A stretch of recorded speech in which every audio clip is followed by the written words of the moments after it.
It is the Great Reset. You are about to own nothing and you will be happy.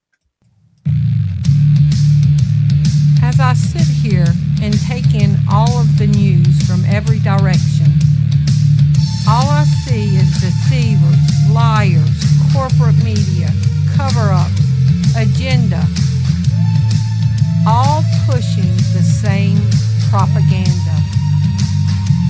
It's time for a game changer, a visionary, an innovative person who changes the way that people think of the situation.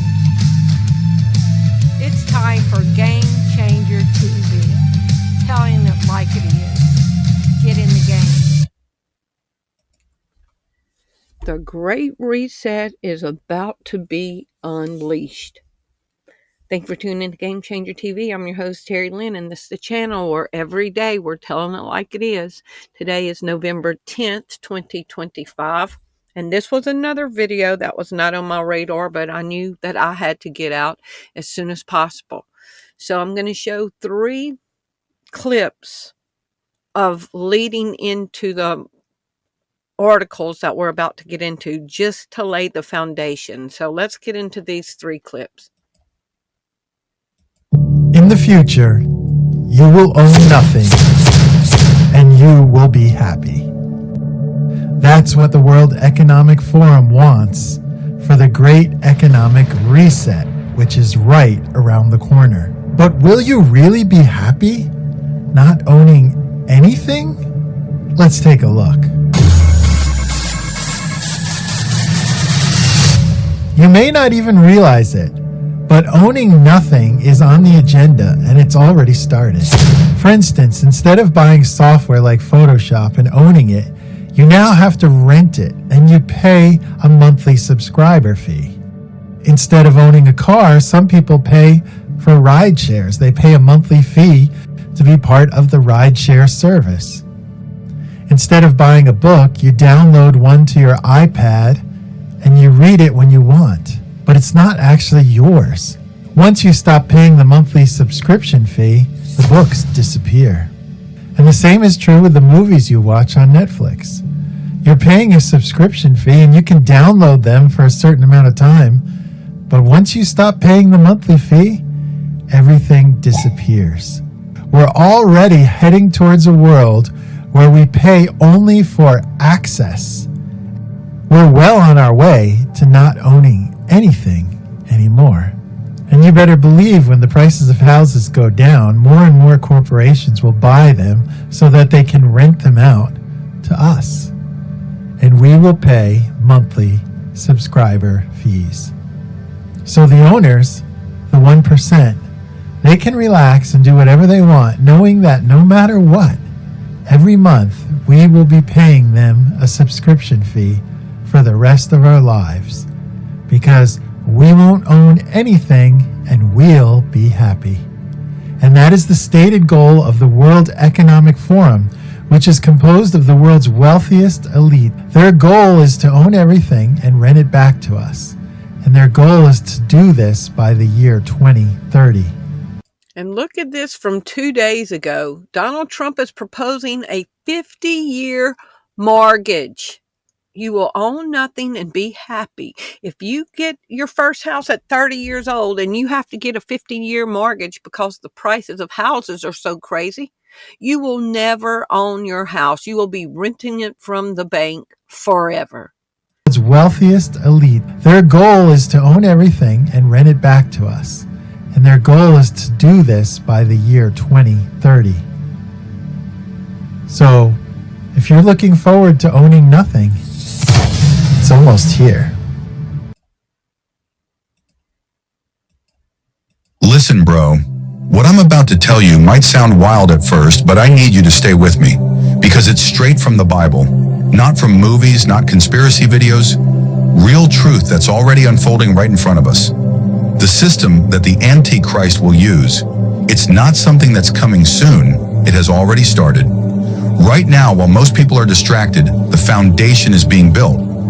Look around. The whole world is shifting. We got digital money replacing cash. AI systems that know your face, your voice, even your thoughts. Every phone, every camera, every app collecting your data. Governments saying, we're doing this for your safety. But deep down, you know it's more about control than protection. People can't even move or buy certain things without scanning a code. They call it convenience, but what it really is control disguised as comfort. And guess what? The Bible already saw this coming. Thousands of years ago, Daniel wrote about this exact kind of system. He said in Daniel 7 verse 23, the fourth beast will be a kingdom that rules the whole earth. That's not just one country. That's a global system, a one-world government. And look what's happening. Countries joining together, talking about global digital currency, global ID, global control. It's not coincidence. It's prophecy playing out in real time. They're building the tools right in front of us. Digital IDs, cashless transactions, online passports, AI tracking, and everyone's clapping for it because it makes life easier. But the enemy is smart. He doesn't come with horns. He comes with technology, comfort, and fake peace. They say, you'll own nothing and be happy. But what that really means is, they own everything, and you just follow the system. Jesus already warned us. He said in Matthew chapter 24, verses 4 to 6, take heed that no one deceives you, for many will come in my name, and you will hear of wars and rumors of wars. He wasn't only talking about people pretending to be him, he was talking about deception on a massive scale. People putting their faith in systems, in leaders, in technology, and forgetting about God. And now we got wars, rumors of wars, food shortages, and fear all around. Fear makes people obey without thinking. That's exactly how the Antichrist will rise. Through fear and false peace. Then Revelation connects it all. Revelation chapter 13 verses 16 to 17 says, he causes everyone, great and small, rich and poor, free and slave, to receive a mark, so that no one can buy or sell unless they have it. Notice it says buy or sell. That's economy. That's daily life. And what are they working on right now? Digital money, central bank digital currencies, where they can track every single purchase. They can turn off your money if you don't follow the rules. Sound familiar? That's exactly what Revelation warned about. Here's the scary part. People will accept this system because it looks helpful. They'll say it's for safety, it's for order, it's for peace. But peace without Christ is just fake peace. It's a setup. And that's how Satan works. He doesn't force the world overnight. He builds it piece by piece until one day everyone looks around and realizes they're already in the cage. So this is not a time to fear. It's a time to wake up, to stop being distracted by the noise online and start paying attention to what's really going on spiritually. This world system is temporary. Governments rise and fall. But Jesus said his kingdom will never end. That's the only system that will stand forever. You see, when the Antichrist finally steps on the scene, he won't need to build anything. The system, the tech, the ID, the money, the control, it's already waiting for him. All he needs to do is take charge of it. That's why it's happening now, because we're closer than ever to the return of Jesus. So hear me on this. Don't get too comfortable with the world system. Don't put your trust in it, because when it flips, it'll demand your loyalty. Stay close to God, know his word, and when everyone else bows to the system, you'll be one of the few still standing firm in Christ. Because the Antichrist system isn't coming, it's already here, and only those with eyes to see will recognize it. Daniel 7 verse 23. The fourth beast shall be a kingdom that rules the whole earth. Revelation 13 verse 17. No one can buy or sell unless they have the mark. Stay awake, stay ready. Jesus. And Larry Fink confirms that everything we own is about to be tokenized. That's when they take physical assets and assign a digital amount to that asset. Listen to this. What are the biggest concerns today of central bankers about what's going on in the global economy? I would say the biggest question from central banks is what is the role of tokenization and digitization? How quickly should they think about digitizing their own currency? What does that mean for the role of the dollar? If every currency digitizes and we have it, what does that mean for bank payments? I want y'all to hear that again. The bankers and the IMF and all the globalist organizations are in the background talking about how quick can nations digitize and tokenize everything. Listen to this. What are the biggest concerns today of central bankers about what's going on in the global economy? I would say the biggest question from central banks is what is the role of tokenization and digitization? How quickly should they think about digitizing their own currency? What does that mean for the role of the dollar? If every currency digitizes and we have it, what does that mean for bank payments? What does that mean for the payment companies like MasterCard and Visa? All these are being questioned right now. I think we spend so much time talking about AI. We're not spending enough time talking about how quickly we're going to tokenize every financial asset and the opportunity we're going to have a digital wallet and moving ETFs and other things through a digital wallet. And I think that's going to happen worldwide very rapidly. And I think most countries are ill-prepared for that and underappreciate how technology is changing that, not unlike how technology is changing AI and other things. It will be changing the technology around the plumbing of finance. This is sounding just like that 1980s Christian film Early Warning. In reviewing this year's progress, let me say that we have been highly effective in conditioning the people's minds to accept our solution to the world's problems. The energy crisis here in the United States was exceptionally successful worldwide, and we expect similar success with our upcoming food shortage. Our labor leaders have made great progress by causing confusion and work stoppages in all areas of the world. If you look at the world today, we're speeding down the same paths as the people in Noah's day, Sodom and Gomorrah, Jonah and the Ninevites. By using this laser imprinter, we can painlessly and permanently affix the person's number to the back of his hand or his forehead if he so desires. The numbers would be easily read by this new ultraviolet scanning equipment. For the purposes of demonstration, I've had such a number imprinted on myself. The Bible says in the last days the Lord's return will center around the nation Israel. God has always called Israel his fig tree. He said that when the fig tree starts to blossom, we know the end is near. So when the Jews returned to Israel, then the fig tree started to blossom. Hey, you catch on pretty fast for a newspaper man. Our one world government will be a reality.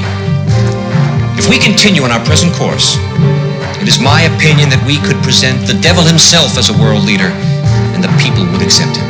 And God is telling us today by showing us signs that the time of the Gentiles is drawing to a close. We expect some minor resistance, especially from highly motivated religious groups. But eventually hunger will cause even the most zealous to conform to our program. Now, doesn't that sound like... What are the biggest concerns today of central bankers about what's going on in the global economy? I would say the biggest question from central banks is what is the role of tokenization and digitization? How quickly should they think about digitizing their own currency? What does that mean for the role of the dollar? If every currency digitizes and we have it, what does that mean for bank payments? What does that mean for the payment companies like MasterCard and Visa? Now, wait to see how this is all coming together.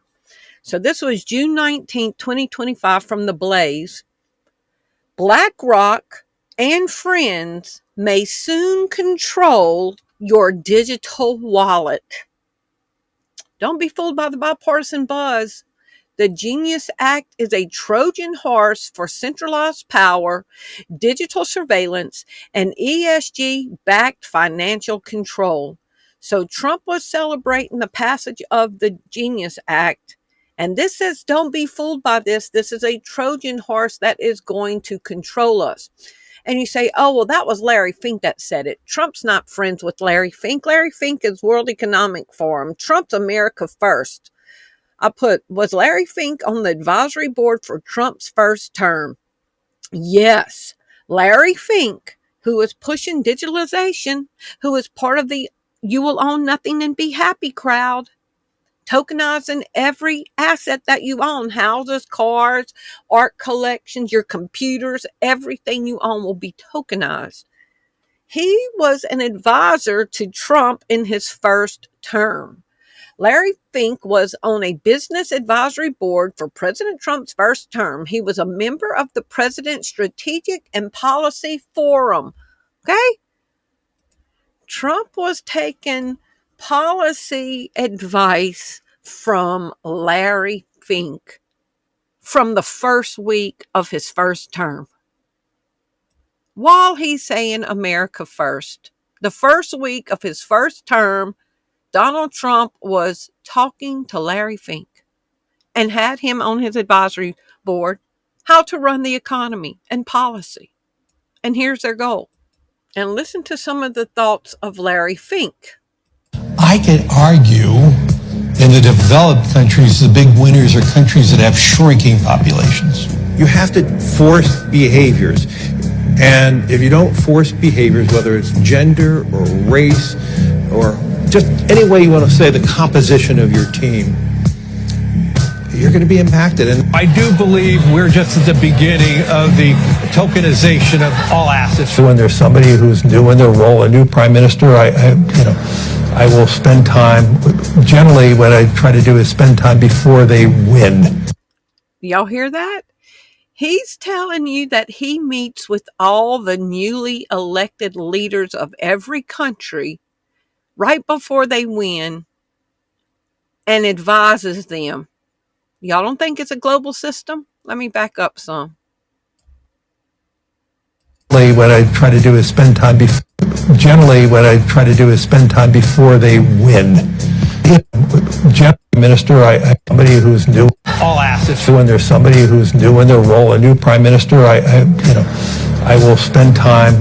Generally, what I try to do is spend time before they win. It's just spending time with them and just saying, you have access to whatever information you need. And substituting humans for machines is going to be far easier in those countries that have declining populations. So Trump was inaugurated January 20th, 2017. Okay. So here's from Trump White House archives from February 3rd. So 2 weeks later, remarks 2 weeks after his first inauguration. Remarks by President Trump in Strategy and Policy Forum. So let's go look at what he says about Larry Fink. And y'all, this is from TrumpWhiteHouse.archives.gov. I see we have Larry here. Where's Larry Fink? Larry did a great job for me. He managed a lot of my money. And I have to tell you, he got me great returns last year. And then they go crazy. They'll meet very smart people that made money. Why don't you let other people to run the economy? So he's telling you Larry Fink is running the economy. I said, no, we have to get the right people. And the people that voted for me understand that. And that's what they want. And now Larry Fink is a co-chair of the head of the World Economic Forum. So this was August 15th, 2025. World Economic Forum clears Klaus Schwab of any wrongdoing, and they name Larry Fink as co-chair. So Trump is palling around with the top dog of the World Economic Forum. And y'all remember Trump's trip to the Middle East during the summer? Guess who accompanied him there? Larry Fink went with Trump to the Middle East. Yes, BlackRock CEO Larry Fink accompanied Donald Trump on his trip to the Middle East in May 2025. Larry Fink was part of a delegation of business leaders who attended the Saudi-U.S. Investment Forum. Are y'all seeing the picture?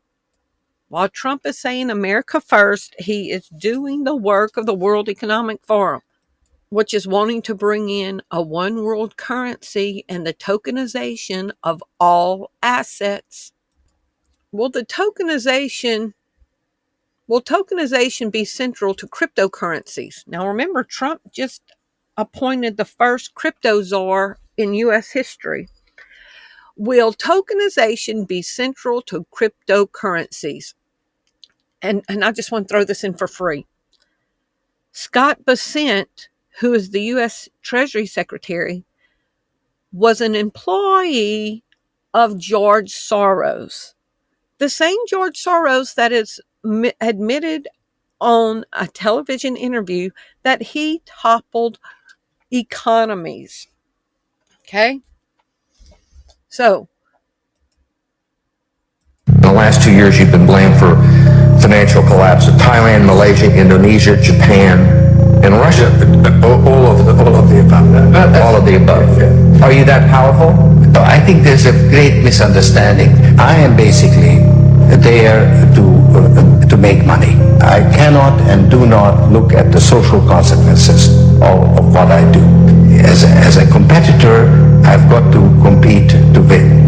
As a human being, I am concerned about the society in which I live.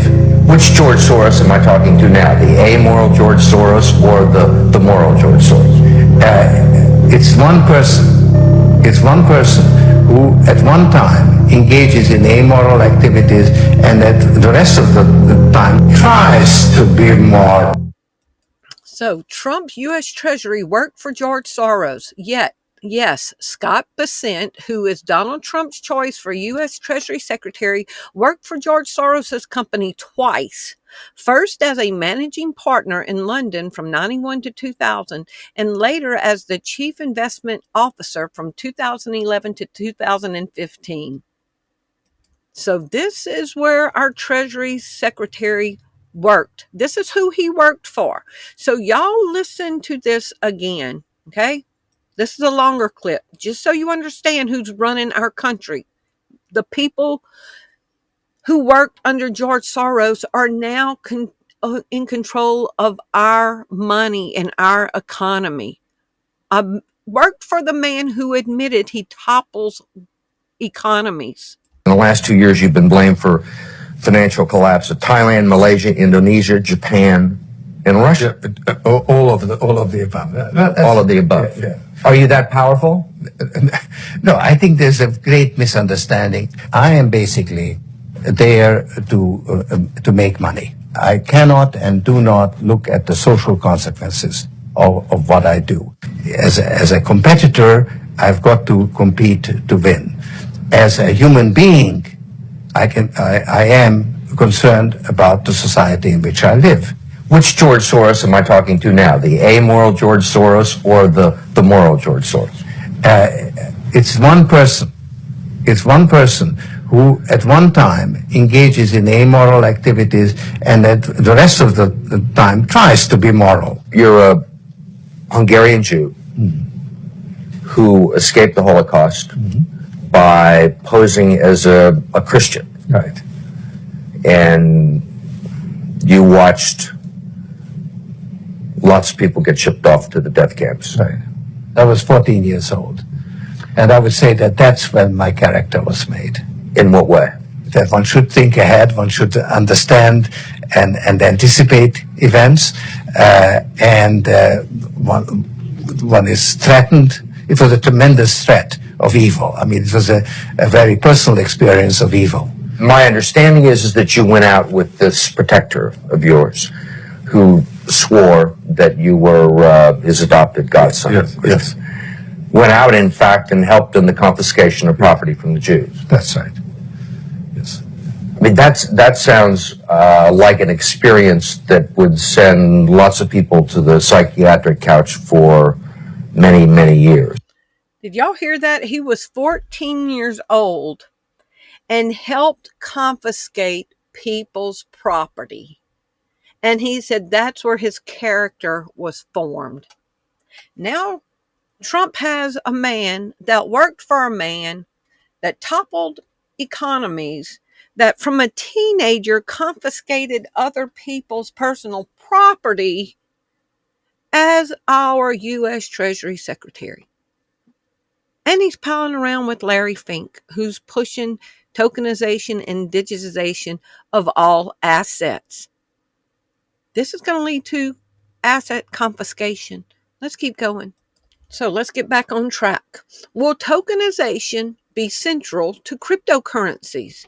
Yes, tokenization that Larry Fink is talking about, that advises Trump, is central to cryptocurrencies in the broader blockchain ecosystem, serving as a foundational element that is expected to become even more significant in the future of global finance. This one says, will tokenization be central to digital currency? Yes, tokenization is expected to be central to the future of digital currency as it provides a new framework for creating, managing, and transferring digital assets. So your house, your car, everything's going to be assigned a value.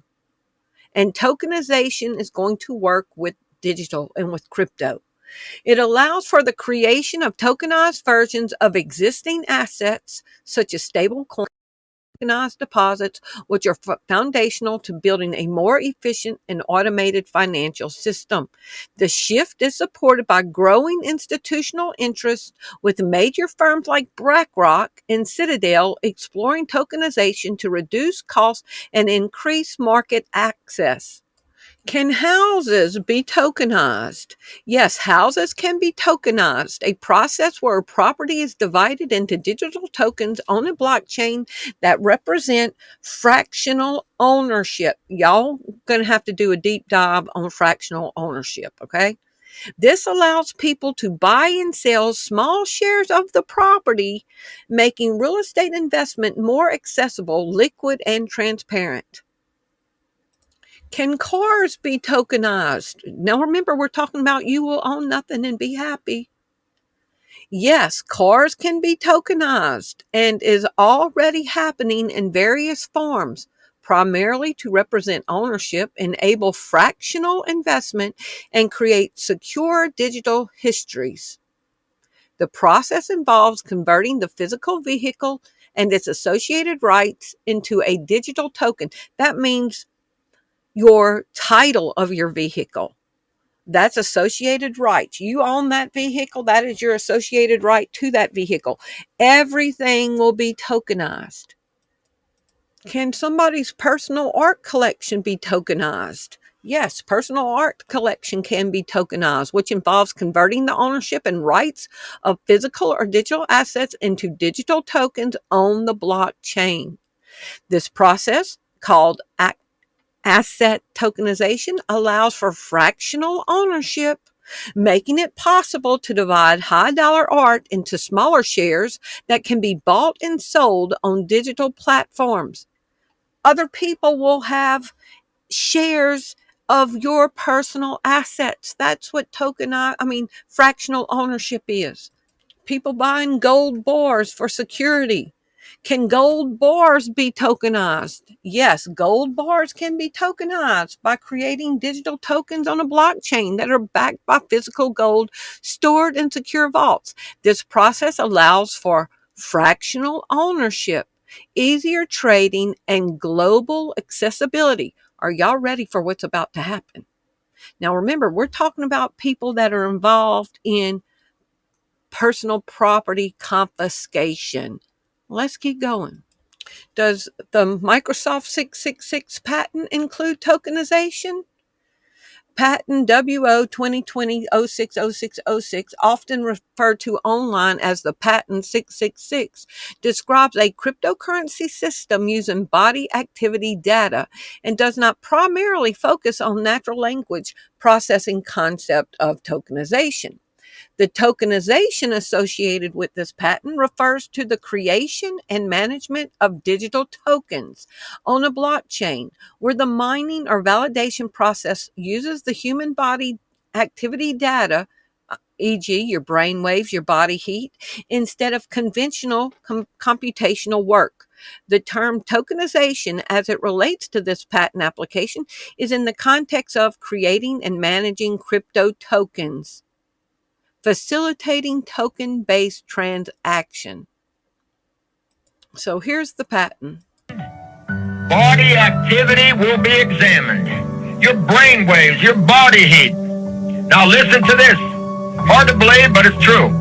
when people that take the hydrogel and get the biosensors in the body, when they perform a specific assigned task, those obedient people will actually be awarded cryptocurrency, and that'll be verified from their body activity. And again, this is not science fiction. This is reality. That's what they got planned, and they even put it on the World Wide Web for everyone to see, and it was patented 060606. The full patent name, or the number is WO 2020 060606. WO as in World Order. When this all began around March or whenever it was, they said, we have entered the new world order. Genetic data marketplace, DNA tokens. Some platforms use cryptocurrency like tokens, e.g. nebula tokens, as a medium of exchange for genetic data, allowing individuals to trade or sell their DNA data for a price. Individuals may be rewarded with cryptocurrencies for contributing their genetic data to research or other projects. Selling your DNA for cryptocurrencies. This is from CNBC. Let me go up some. CNBC. You'll soon be able to sell your genetic information for new cryptocurrency called Lunacoin. Lunatic. A group of scientists and engineers are developing a new cryptocurrency that will pay people for their DNA test results. The lunatic coin for the lunatic people, the Lunacoin, is aiming to raise money through token sale in the first quarter of 2018. The company claims the Lunacoin will be a utility token. From Bioethics News, on soul body according to Aristotle. Let me go up some. Out goes the soul, in comes the gene. March 19th, 2018. They have been planning this for a minute, okay? Our ancestors revered the soul as the principle of the body's animation, okay? Let's keep going.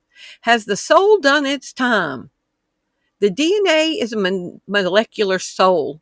The brain is a neurological soul. Electron storage creates the silicon soul. Nanotechnology makes possible the atomic soul.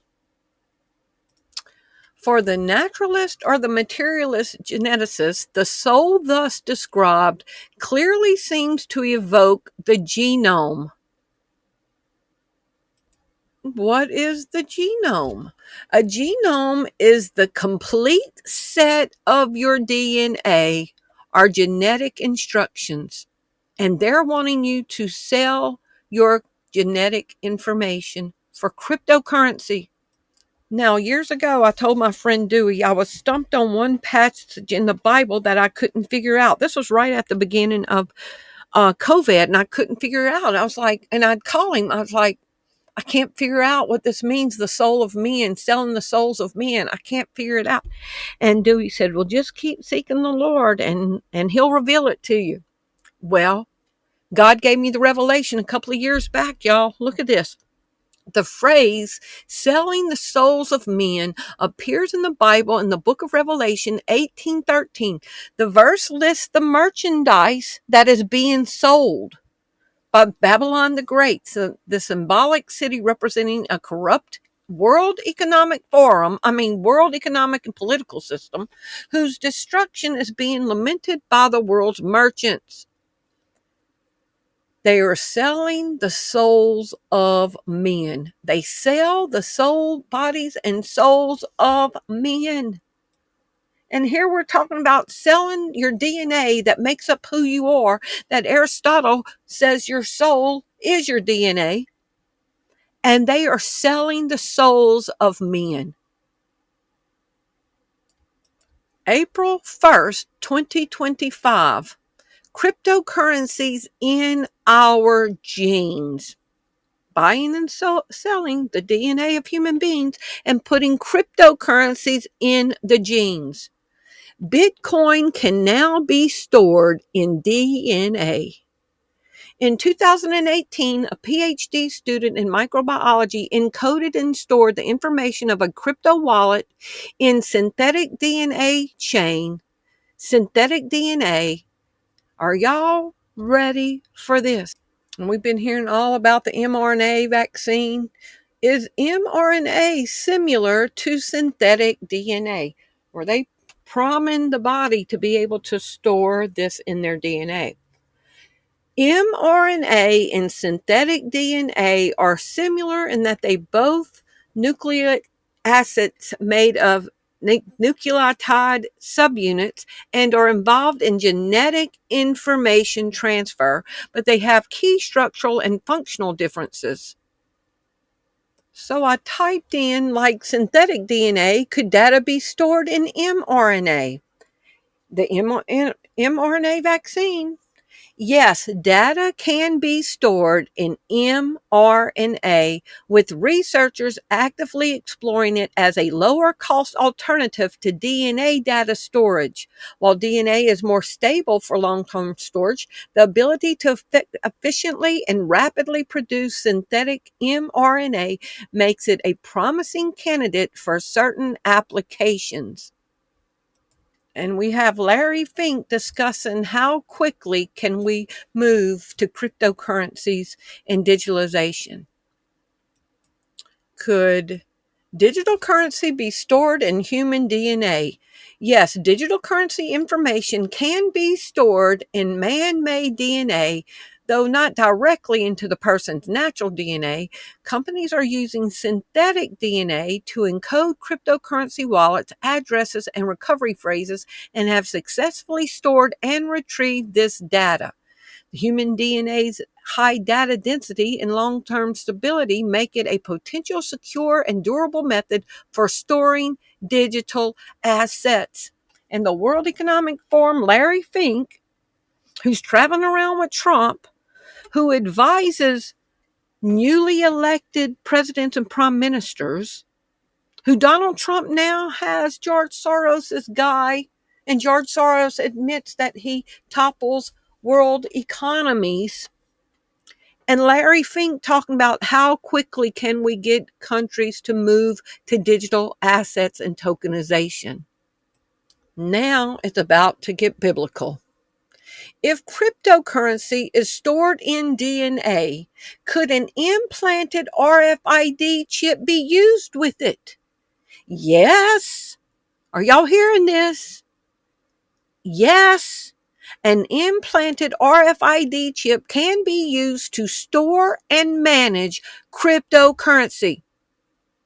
And while it is a separate technology from DNA, some concepts involve both. An RFID chip can act as the digital wallet, securely storing the private key that can be used to access your cryptocurrency form. While DNA itself isn't used to store the crypto in this scenario, the combination of RFID chip for access and DNA for identity verification is a concept being explored for securing transactions. From Computer Weekly, January 18th, 2018. A lot was going on in 2018. Cash in hand. This cryptocurrency body implant will secure your cyber cash stash. Is the future of secure cryptocurrency storage and payment simply cash in hand? Inspect a Gadget looks at how one firm's human microchip implant could help. And look whose name is all through here. Perhaps less known among these is Ripple XRP. Technically, Ripple is an open payment network used to facilitate fast and cheap international money transfers. Think Western Union. For the blockchain era, it is the platform upon which its token currency, XRP, is transferred. And that's the currency that BuyChip is promising to support with the RFID chip, okay? In 2017, Bitcoin value rose by a whopping 1,500%. However, XRP's value rose by a staggering 36,000%. Could XRP be used to tokenize the US dollar? Yes, the XRP ledger can be used to tokenize the US dollar, not directly with XRP itself, but by using the XRP ledger to issue tokens that represent the US dollar. And Ripple XRP already has the chip implant. Welcome to our Hackathon project video, where we showcase our innovative solution for the future of digital payments. Our project is called How Ripple CBDC Chip Implants Can Transform Your Life. Ripple is a company that provides solutions for central bank digital currencies, CBDCs, and stablecoins, which are digital versions of fiat currencies that are backed by reserves or assets. Ripple's CBDC platform offers a comprehensive platform for minting, managing, transacting, and each solution is built on a private ledger that is based on XRP ledger technology, a proven blockchain that has transacted over 70 million times over the course of 10 years, and is trusted by financial institutions around the world. Ripple is currently working with more than 20 countries on CBDC plans, including Palau and Montenegro, who have chosen to partner with Ripple to create their national digital currencies.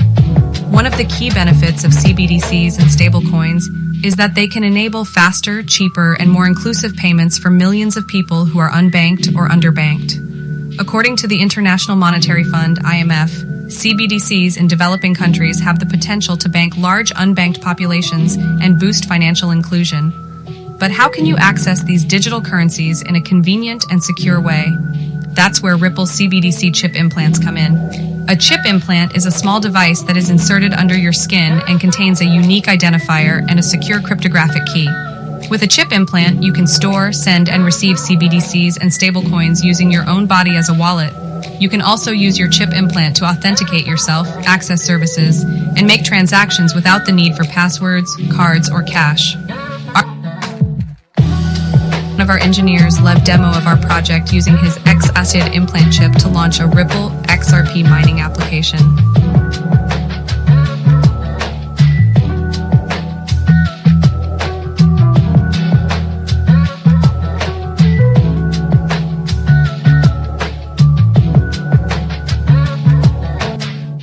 Now hear Trump.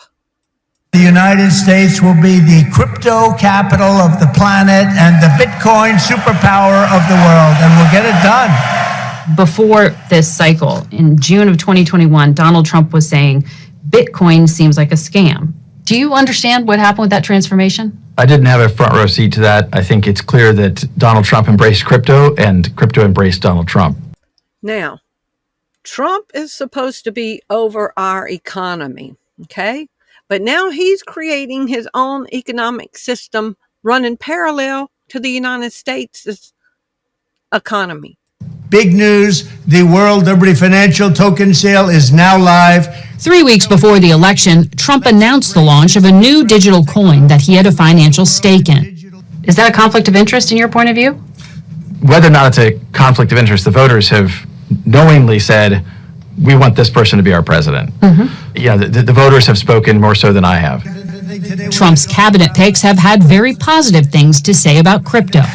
Here's what his choice for Treasury Secretary Scott Bessent told Fox Business News. Crypto is about freedom, and the crypto economy is here to stay. The United States will be the crypto capital of the planet and the Bitcoin superpower of the world, and we'll get it done. I think it's clear that Donald Trump embraced crypto and crypto embraced Donald Trump. And the man who just said that Trump embraced crypto and crypto embraced him is the CEO of Ripple that already has the chip implant. With tokenized assets, could the government take ownership?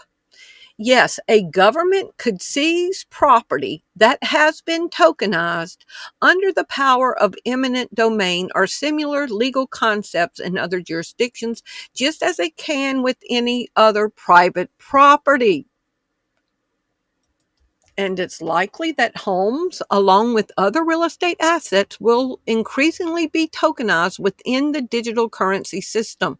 This process involves representing ownership of real estate as digital tokens on a blockchain. Tokenization could make it easier for confiscation because it creates a transparent, immutable, and easily transferable digital record of ownership on a blockchain. While this offers benefits like increased liquidity and accessibility, it also means that assets can be transferred rapidly and with a clear digital trail, potentially simplifying a government's ability to identify and seize them compared to traditional methods. This makes it easier for authorities to track and identify the current owner. Asset tokenization, the digital transformation of ownership and value. Asset tokenization, the process of representing ownership rights to real-world or digital assets or digital tokens as digital tokens on a blockchain, stands as an important innovation that will reshape global financial markets and beyond. Tokenized real estate, how the next cycle of ownership could be fractional and global. In tokenization, what is fractional ownership? Let me get down to this. Okay. In tokenization, the fractional ownership is the ability to divide an asset, your house, your car, your art collection, your gold collection. In tokenization, fractional ownership is the ability to divide an asset into smaller digital units called tokens, allowing multiple investors to own a piece of your asset. It enables individuals to invest in high-value assets such as real estate with a smaller amount of capital by purchasing a fraction of the asset instead of the whole thing. Yes or no? Does tokenization, in a sense, give everyone a piece of the same pie? Yes, tokenization, particularly in finance, breaks large, expensive assets into smaller digital tokens, allowing a broader range of people to invest in smaller amounts of capital. So let's say there's a $10 million house that gets tokenized, and then different people can invest in it and get fractional ownership. Somebody making $40,000 a year could buy part of that and own part of that $10 million mansion. Tokenization lowers the barrier to entry for high-value assets like real estate, fine art, and venture capital, making them accessible to more people through fractional ownership. Programmable confiscation. Could tokenization of assets make it easier for a dictator to take your property? Programmable confiscation. Tokenization allows for programmable money or smart contracts. A dictator could theoretically implement smart contracts that automatically freeze or transfer assets if certain conditions are met, such as an individual being designated as a political enemy by the state. So if you don't worship the beast, they'll just take your property because now you're a political enemy and they have the right to take it? The crypto president? Well, President Trump has a new statue, and it's standing along 3rd Street Northwest across from the U.S. Capitol. Students from Liberty University drove it into town. They came up with the idea for the 12-foot Bitcoin-themed statue, which took about 5 weeks to complete. You know, this is a statement. You know, this is to show to everybody that without the president, we could never have had this mass adoption of Bitcoin, of the cryptocurrencies, of all these big institutions buying Bitcoin. And it shows that's the future, and this is our thank you, our statement to the president. Statue's arrival coincides with this afternoon's announcement regarding the interest rates that were cut by the Federal Reserve. Organizers have not said where it will stand next.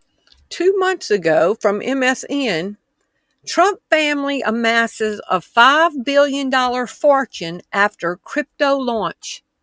The Trump family notched up as much as $5 billion in paper wealth on Monday after its flagship crypto venture opened trading of a new digital currency. Trump was, quote, elected to be our president and to oversee our government. And instead, he's running a competitive economic system against our own Federal Reserve, against our own dollar. So wouldn't it be advantageous of him to hold the highest position in the United States, to crash the Federal Reserve, and bring in his digital currency that his family is getting rich on? So if he eliminates the competition of the U.S. dollar, then he's going to force everybody to receive his digital currency. Now, Larry Fink, who is co-chair of the World Economic Forum, and this is from the World Economic Forum, he was discussing how quick can we get countries to transition. Now is the time for the Great Reset. Now remember in the Ripple XRP chip implant, what the IMF said? Faster, cheaper, and more inclusive payments for millions of people who are unbanked or underbanked. According to the International Monetary Fund, IMF, CBDCs in developing countries have the potential to bank large unbanked populations and boost financial inclusion. But how can you access these digital currencies in a convenient and secure way? That's where Ripple CBDC chip implants come in. Are y'all ready?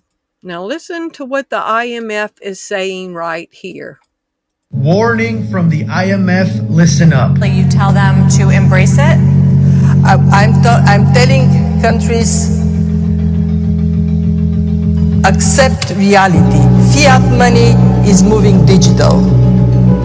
The developments in crypto, both unbacked and backed, they're happening with exponential speed. So yeah, you can try to lock your country away from this. Good luck with it. So yes, I'm telling my members, understand it and then decide for yourself how you're going to operate in this world. But do not close your eyes to reality. The director of the IMF says that cryptocurrency cannot be avoided and you need to come to reality. BlackRock also gave you a warning. Digital. BlackRock also gave you a warning saying that digital technology is going to replace traditional finance.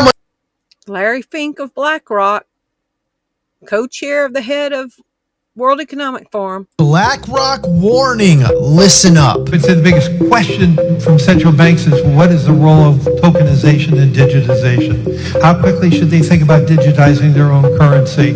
What does that mean for the role of the dollar?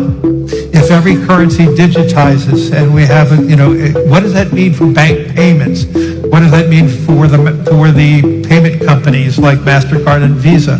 All these are being questioned right now. I think we spend so much time talking about AI. We're not spending enough time talking about how quickly we're going to tokenize every financial asset. I think we spend so much time talking about AI. We're not spending enough time talking about how quickly we're going to tokenize every financial asset and the opportunity we're going to have a digital wallet and moving ETFs and other things through a digital wallet. And I think that's going to happen worldwide very rapidly. And I think most countries are ill-prepared for that and underappreciate how technology is changing that, not unlike how technology is changing AI and other things.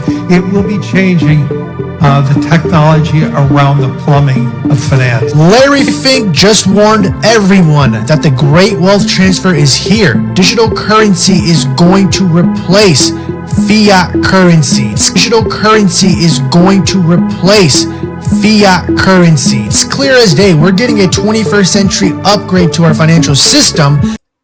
Dr. Kissinger, our satellite time is running out. What wonderful opportunity to conclude our week here with such concrete proposals and ideas of how we can really create, I would say, a new world order. The lust to control other human beings is a story as old as time. There's a very strong drift in the direction of globalization, of the ultimate centralization of control in the hands of unelected officials at supranational organizations. They want all of the resources of the world in their pocket. The bigger picture is that an attempt is underway now to collapse liberal democracy and replace it with global technocracy. This is a coup. They're saying we can control with rules. We don't need currency anymore. It's like an inverted prison. You are supposedly free to roam about, but everything you want to access is behind lock and key. The potential for social control is gigantic and potentially irreversible. They plan to commandeer land, reduce farming, and radically change the food we eat, transform the supply of electricity, and then dictate how we use it, and replace currency with a system of credits. All three strategies are built on the premise of a climate crisis caused by carbon dioxide. I do not think there's a climate crisis, and I base that on all the evidence and the climate data sets that we build to answer questions just like that. The government is very clear that they want a catastrophic story. There is no single science paper that proves conclusively that humans control all or most of the global climate. Europe's mad dash towards net zero is effectively economic suicide. Politicians are purposely impoverishing ordinary people, purposely deindustrializing Europe. It's just tremendous amount of damage in the name of saving the planet. It does make you ask, what is it we're actually saving if we're paving it over? I think what we're dealing with here is actually a global war on agriculture. When you look at how many farms are selling up, we're walking into food shortages. If I can switch everybody from real food to pharma food, then 100% of the agriculture industry can go through my publicly traded stocks, and I have complete control. Can digital currency help climate?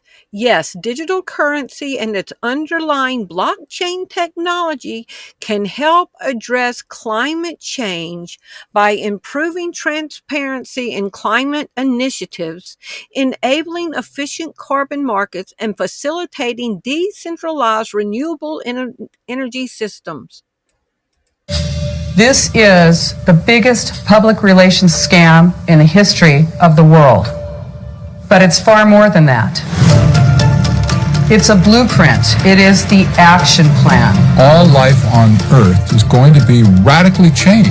Everything will be monitored. The environmental consequences of every human action. The general population cannot fathom the psychopathy of the vision that they're facing. Once the digital ID is in place, it's game over for humanity.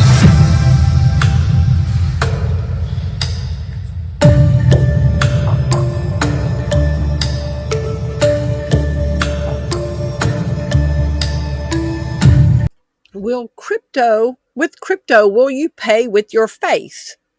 Yes, you can pay with your face in the crypto world, though it's not a single standard and often relies on existing biometric technologies in your smartphone or hardware wallets. Crypto wallets are incorporating facial recognition for secure and convenient access. In crypto, can an RFID chip be implanted to work with facial recognition? Surprise, surprise. Yes, an implanted RFID chip can be used in combination with facial recognition. That lady just said in that last clip that the regular population has no idea on the psychopathy of the people in charge of us. So when I asked, if an RFID chip can be implanted and used with facial recognition? I already knew that a yes was going to be on the front of that reply. And yes, an implantable RFID chip can be used in combination with facial recognition technology, primarily for enhanced identity verification and access control systems, including applications relevant to cryptocurrency and blockchain. According to the Bible, what is the end times beast system? According to the beast system, the Bible, the beast system is a prophecy from the book of Revelation involving a series of beasts culminating in a two-part system that enforces worship of the first beast, the Antichrist. The first beast is the Antichrist. A sea beast represents the Antichrist, who will be empowered by a dragon representing Satan.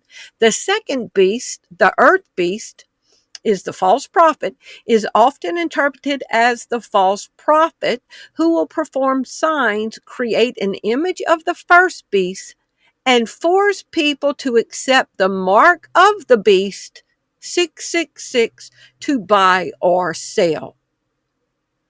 So, some people said Elon Musk could be the false prophet.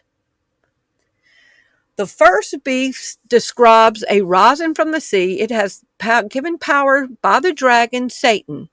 The Antichrist is commonly interpreted as the Antichrist, who will command the worship. The second beast described rising from the earth is the false prophet, who will work to deceive humanity into worshiping the Antichrist. The false prophet will perform signs to make people create an image of the first beast and give it life, and it will force everyone to receive a mark on their hand or forehead, and without it, they will be unable to buy or sell.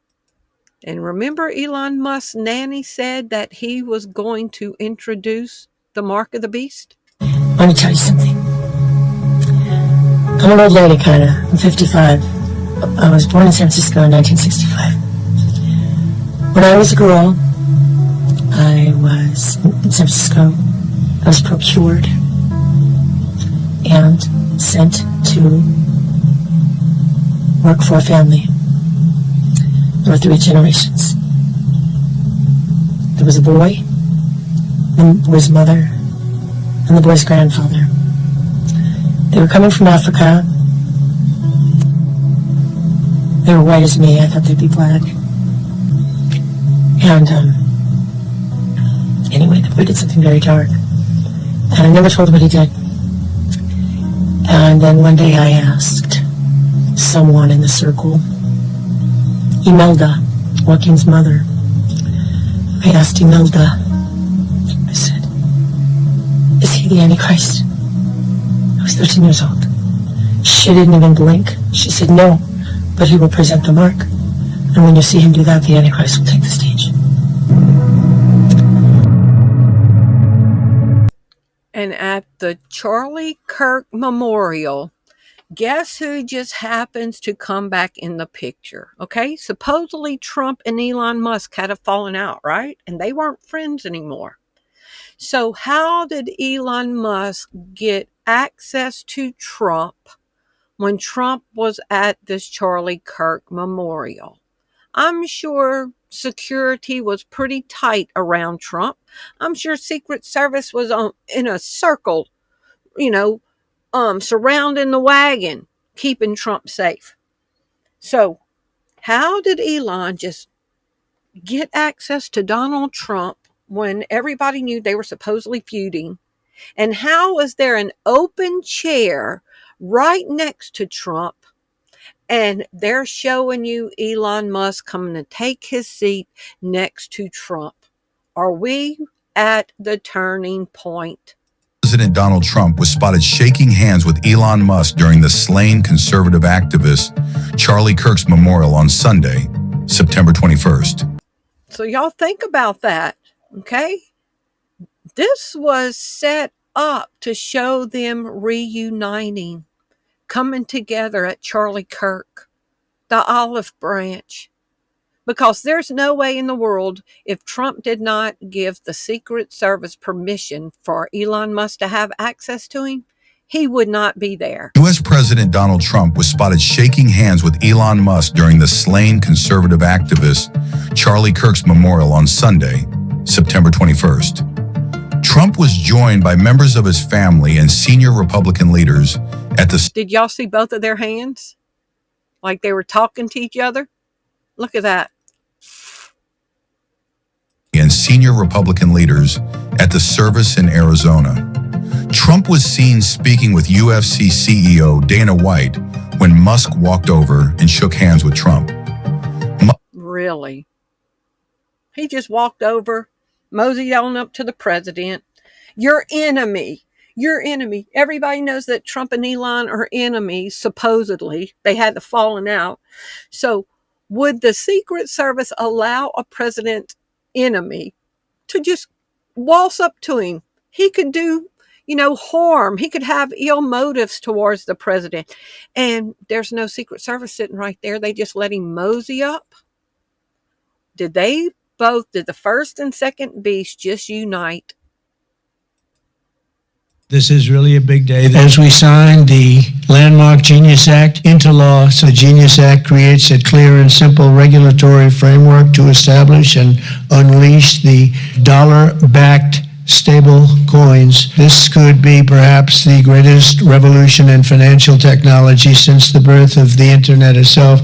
Consumers, vendors, and people all over the world will then be able to use those stable coins for ultra-low-cost transactions that are cleared and settled in a matter of seconds rather than weeks and months. It's really an amazing thing. And with the privacy, flexibility, and decentralization of cash, Genius Act provides banks, businesses, and financial institutions a framework for issuing crypto assets backed one-for-one with real U.S. dollars, treasury bills, and this will increase demand for U.S. treasuries, lower interest rates, and secure the dollar's status as the world's reserve currency for generations to come. She says here, Congress is secretly pushing for a cashless society. She says here, Congress is secretly pushing for a cashless society, citing the mark of the beast. The groundwork is being laid, currency that can be controlled by the federal government. I've read the Bible and I believe what Revelations 13, 16 through 17 says, and I just cannot vote for a future system that will do that. She says here, Congress is secretly pushing for a cashless society. Marjorie Taylor Greene links Trump's crypto bill, the Genius Act, to the biblical end of days as she quotes the book of Revelation. Georgia lawmaker equated a lacking provision in the bill as apocalyptic warning given in the Bible. Georgia Republican Representative Marjorie Taylor Greene invoked the Bible on Wednesday to declare her opposition to a landmark cryptocurrency bill, equating the legislation's potential impact to the biblical end of days. Referring to a passage of the book of Revelation, Greene insinuated that if the bill, called the Genius Act, did not explicitly ban digital currency from being issued by a central bank, it could lead to the demise of the world. She said, "I will not vote for this," Greene wrote on X. "The only way to guarantee a ban on central bank digital currency is through law." And it passed. Trump signed it into law. The Georgia lawmaker went on to cite Revelation 13, 16 through 17, which claims each person, regardless of their wealth or status, must have the mark of the beast. The Bible says, rich or poor, free or bond. A metaphor for evil and often associated with 666. In order to participate in buying or selling, it is part of the biblical story of Armageddon. The Genius Act, which stands for Guiding and Establishing National Innovation for U.S. Stablecoins Act, seeks to create a regulatory framework for stablecoins to inform a cryptocurrency that is considered less volatile than typical cryptocurrencies. And here we are. It passed. And she called it the mark of the beast, the groundwork for the mark of the beast. And here again, could digital currency be stored in the human DNA?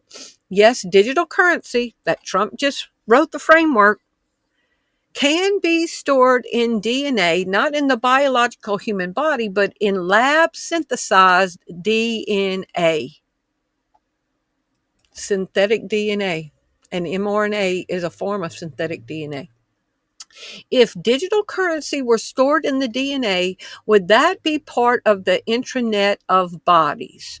Storing digital currency in DNA would involve integrating data storage within a biological system. This concept aligns with the Internet of Bodies, a network of human bodies and devices and systems that monitor the human body and collect health and other data. How blockchain will help us control our genetic data that you can buy or sell and trade for crypto. Each person owns his or her own DNA. If that DNA is connected to their wallet and it's encrypted, only they have access to their DNA, but they can buy and sell it. Yes or no, could an implanted RFID chip be the connection on the interbody network? Yes, an implanted RFID chip can serve as the connection point, both an internal intrabody network in developing technological sense and an outward scanner. So you'll have the nanotechnology in your body, okay? But you're going to need something to read what's inside of you. The scanner is on the outside that would read that information. The RFID chip would be the connector between the Internet of Bodies technology inside a person and the external scanner.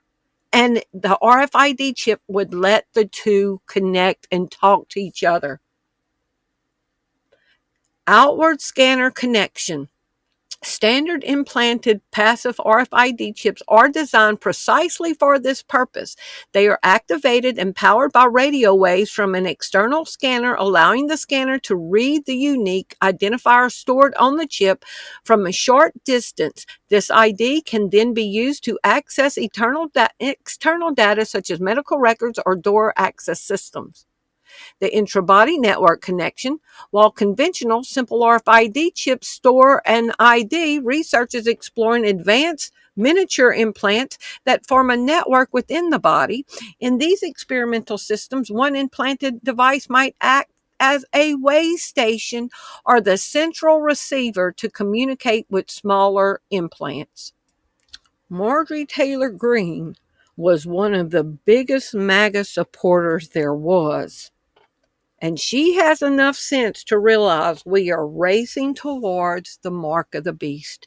And Larry Fink, who advises Trump, is saying we need to start moving on this quickly. Let's look at this 3-minute song, and it's going to close up the articles that are behind it. As his plan for replacing cash, checks, and credit cards with new personalized 666 barcode system were implemented, peace and order began to be re-established. Now, in tonight's program, our great world leader unveils Stage 2 of his plan for the perfect world. The amazing new 666 biochip implant, guaranteeing you physical health and spiritual well-being at the punch of a computer key. Plus the guarantee of lifelong security within the new 666 world order. Watch out for 666.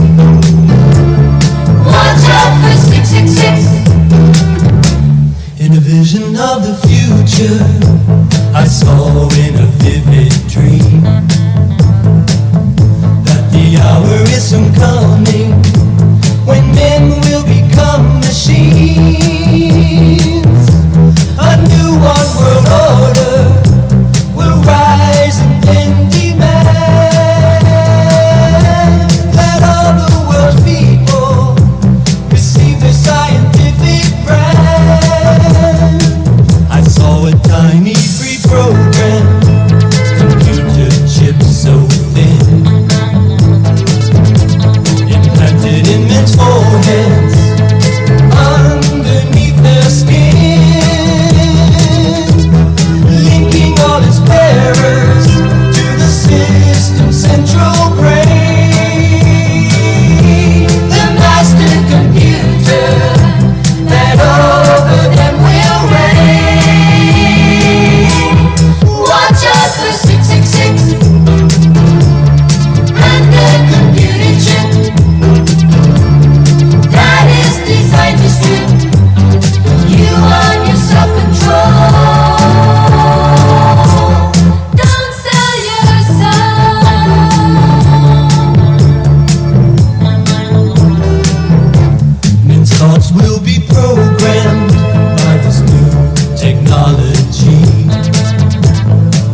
I wanted to point out on all these end time movies about the mark of the beast, what is always involved? The police and the military. In early edition, the military was hunting them down. In A Thief in the Night, and The Distant Thunder, and Prodigal Planet, the military was hunting them down. In Gray State trailers, the military was hunting them down to enforce the mark of the beast, and he causes all to receive. And the people that don't are killed. And who's going to round them up? The military. But let's not get ahead of myself. When the collapse comes, the FDIC admits that they will send out an announcement. So get ready for this. They admit they will send out an announcement and they will tell us not to use money. This is how that's going to go down. They tell us that they plan on telling us on a Friday night. See if you can guess why they would tell us on a Friday night that the banking system has collapsed. There are a lot of things we've been thinking about, and what we want to hear from you today is what you think the priorities would be in order to go about setting expectations appropriately in public about how we would execute Title II. So that if and when we do have to have that announcement on Friday night, ideally Friday night, that people are in a position to receive it, understand it, and say, yeah, that works. And we can see how this will happen. Of course, there will be doubters, but there's a lot of things going on. So Friday night, of course, the banking system is closed. So people all weekend can just be at home freaking out because, oh, wait a minute, I just lost, what's going to happen with my money? Yeah. My bank's going, we're in this economic, what the hell are you going to do about my money? It's gone. They're admitting, this is coming. Now, what's going on? Trump is putting the military in all 50 states. Why is he pre-positioning the military in every state? What is about to happen? What is the military about to be utilized for?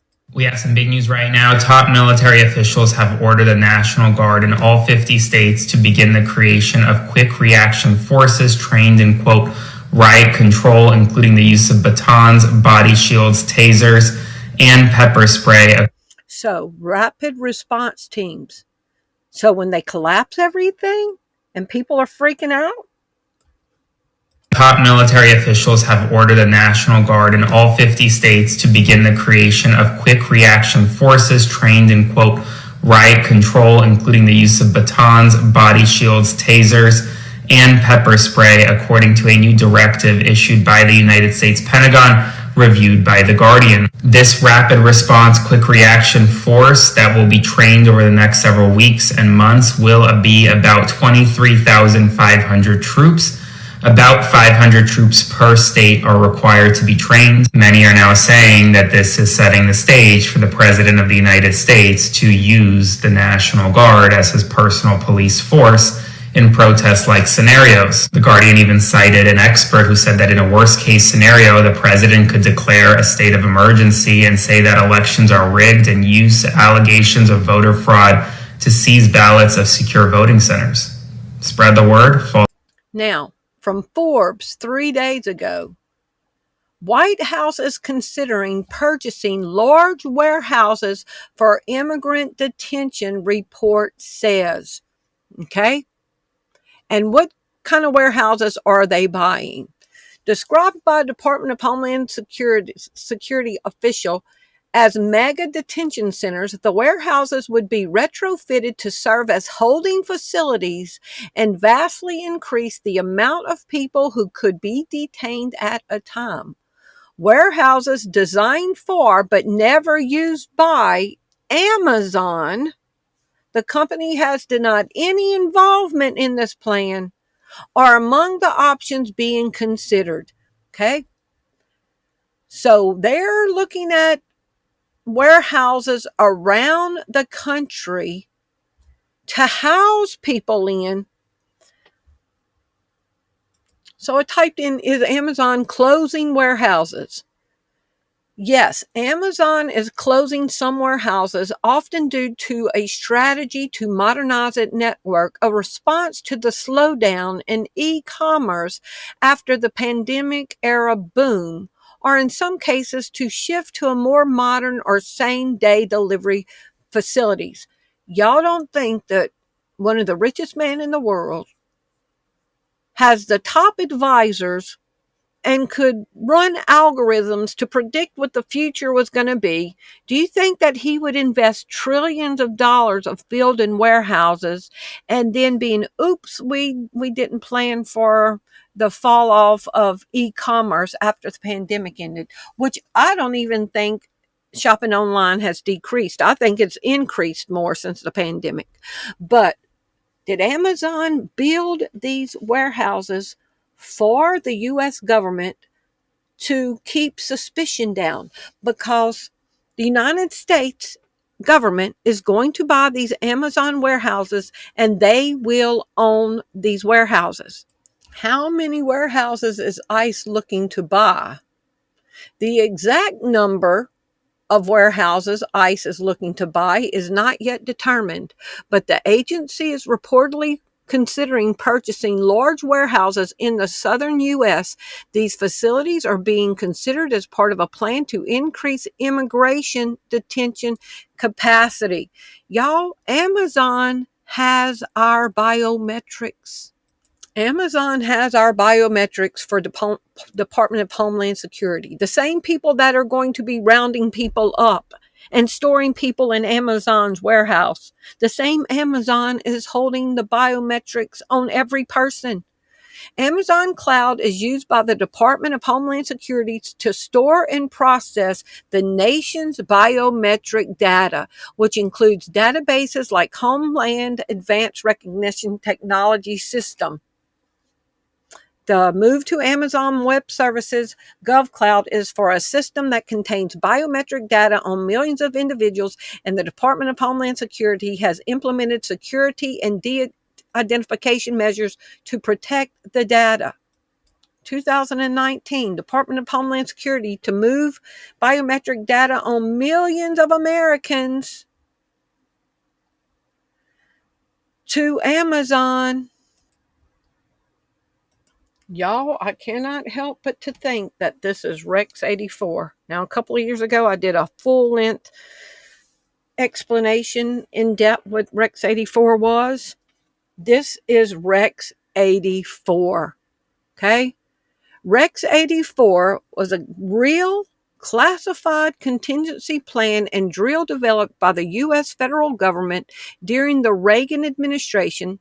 This plan did have the potential scope to involve the mass apprehension and detention of Americans under specific extreme circumstances. So Trump is buying all these Amazon warehouses and up front saying it's for immigrants. But y'all, this is Rex 84. This is Lieutenant Colonel Oliver North being grilled by Congress. Colonel North, in your work at the NSC, were you not assigned at one time to work on plans for the continuity of government in the event of a major disaster? Mr. Chairman. I believe that question touches upon a highly sensitive and classified area, so may I request that you not touch upon that, sir?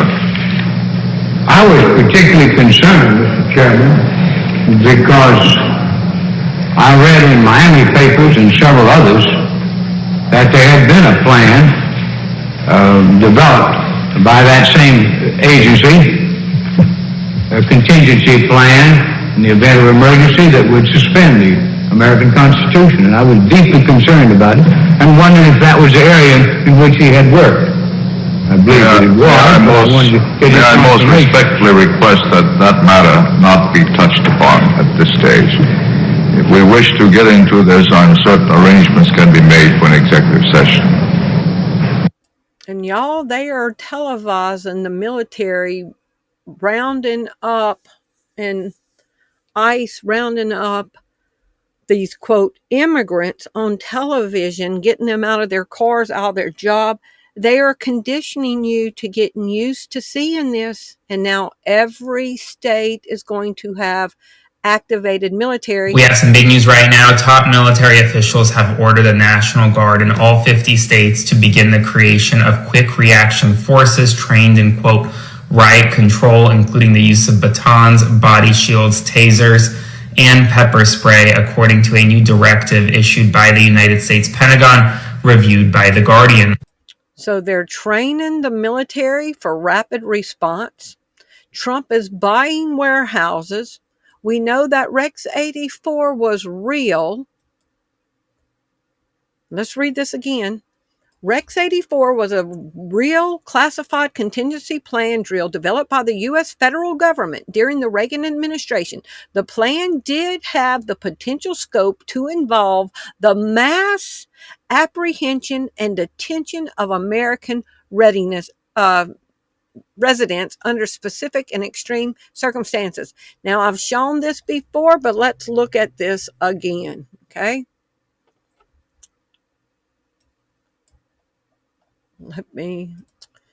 The plan to silence dissent. Joe Rose, reprinted with permission from Sojourners, February 1986. I was 20 years old. The Federal Emergency Management Agency is a little-known government agency. So this was how many years ago? 30, almost 40 years ago? The Federal Emergency Management Agency is a little-known government agency. Boy, didn't they grow up. FEMA occasionally makes headlines by assisting the victims of tornadoes, floods, earthquakes, and other natural disasters. But FEMA's powers go far beyond relief efforts. It is now also prepared to widely curtail basic civil liberties in the event of a national disaster. In April 1984, President Reagan signed a highly classified document called the NSDD. According to Daniel Sheehan, attorney and investigator for the Christic Institution in D.C., the directive contemplates the president unilaterally declaring a state of domestic national security in the event of direct U.S. military intervention in Central America. Under the directive's provision, FEMA would then be called upon to enforce a domestic side of the administration's Central American War Plan. The NSDD is similar in many ways to Project Gordon Plot, former President Nixon's unimplemented contingency plan designed to round up and detain thousands of U.S. citizens opposed to the Vietnam War. Two of the Project Gordon Plot's most enthusiastic supporters were Ronald Reagan, governor of California, and his special assistant, Edward Meese, who now is the U.S. Attorney General. When they came to Washington, Reagan and Edwin Meese appointed their longtime associate and friend, Louis Grafada, to the director of FEMA. Grafada recently left FEMA in hopes of a higher post within the administration. Now listen to this. In a state of domestic national emergency, FEMA's role would be crucial in silencing dissent to the administration's policy. So, if we don't like Trump deporting people to El Salvador or to Alligator Alcatraz, or denying people their due process, or if Trump wants to implement digital ID against protesters, that he has now called up the rapid response team. So Rex 84 could imprison Americans. In a state of domestic national emergency, FEMA's role would be crucial in silencing dissent to the administration's Central America policy. According to Sheehan, FEMA, with the assistance of state National Guard units, and all 50 states right now have activated their Guard units. According to Sheehan, FEMA, with the assistance of all state National Guard units, would, under the proposed plan, be authorized to summarily arrest, to arrest, detain, and imprison undocumented Central American immigrants. FEMA officials are also seeking the authority to arrest at the same time U.S. citizens whose names are listed on a classified administrative index kept by the FBI.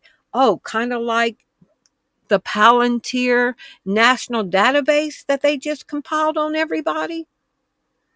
FEMA officials are also seeking the authority to arrest at the same time U.S. citizens whose names are on the list. Those arrested would be detained at 10 national detention centers located on military bases in the United States, which are now being readied for possible use. And now Trump is buying an unclassified amount of Amazon warehouses. Other preparations for a state of emergency have also occurred. In 1984, FEMA supervised a secret project codenamed Rex 84, conducted simultaneously with Operation Night Train, a simulated U.S. military operation in Central America. Rex 84 tested FEMA's Roundup scenario and the government's mechanisms needed to implement the plan. They are flat out talking about the Great Reset, digital money, tokenization of all the assets to put with the digital currency on the blockchain that can be used with an implantable RFID chip that can connect you to the Internet of Things, that can connect you to this global system. They're talking about Trump wrote the executive order on militarizing local police. Now he's activating rapid response teams in all 50 states, and he's buying warehouses. Do y'all not see what is about to unfold? It's getting really biblical now. Keep your heart on Jesus. Repent of any unconfessed sin. If you're backslidden, come back to Jesus, because we need to make a determination right now where we're going to stand, because it is going to be on us quickly. If you appreciate the content that you find on this channel, would you prayerfully consider supporting the ministry?